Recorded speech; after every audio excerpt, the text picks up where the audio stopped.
மறக்கவில்லை. பாருங்க, ஆகார் என்கிற ஒரு சகோதரி, அவருடைய கணவன் அவரை கைவிட்டு விட்டான். அந்த மகள் வனாந்தரத்திலே தன் குழந்தையை வைத்து கொண்டு தண்ணீர் இல்லாதபடிக்கு தவிக்கிறாள். கணவன் பக்கத்தில் இல்லை, சொந்த பந்தங்கள் இல்லை, அவன் நம்பி வந்த யாருமே அவளுக்கு இல்லை. ஆனால் அந்த வனாந்தரத்திலே கர்த்தருடைய சத்தம் அவளுக்கு கேட்கிறது. ஹல்லேலூயா.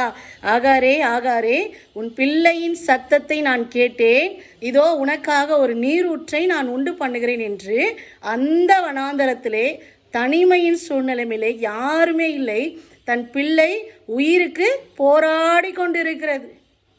ஹல்லேலூயா. எல்லாரும் என்னை கைவிட்டாங்க நீங்கள் நினைக்கிறீங்க, எல்லாரும் என்னை விட்டு மறந்து போயிட்டாங்க நீங்கள் நினைக்கிறீங்க.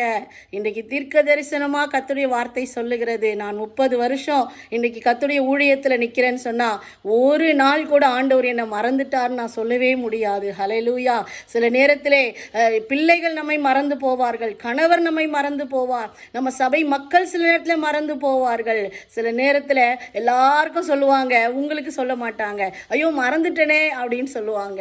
சில நேரத்தில் சொல்லுவாங்க, ஐயோ கோச்சிக்காதீங்க, ப்ளீஸ் கோச்சிக்காதீங்க, உங்களை நான் பேர் லிஸ்ட்லேயே உங்கள் லிஸ்ட் இல்லைன்னு சொல்லுவாங்க. அல்லேலூயா. சில நேரத்தில் என்னங்க ஃபோனே பண்ணல, ஐயோ உங்கள் நம்பரே என் ஃபோனில் இல்லைன்னு சொல்லுவாங்க.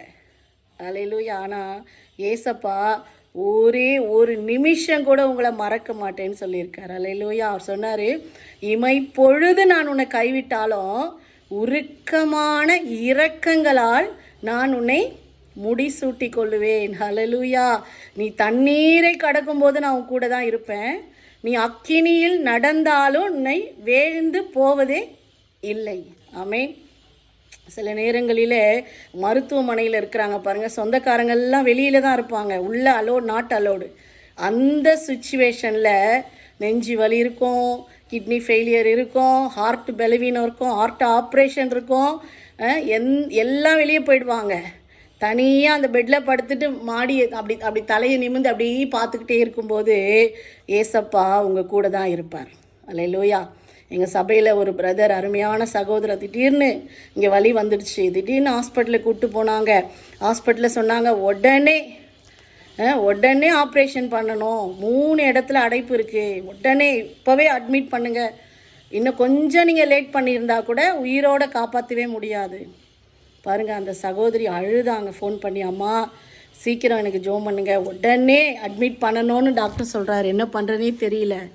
பாருங்கள், ஜோம் பண்ணால் 3 இடத்துல அவங்க என்ன பண்ணியிருக்கிறாங்க, அந்த ஸ்டண்டு மாதிரி வச்சு அந்த இதெல்லாம் பிளாக்கெல்லாம் எடுத்து 1 வாரம் 10 நாள் வச்சுருந்து அதுக்கப்புறம் அவங்க வீட்டுக்கு அனுப்பி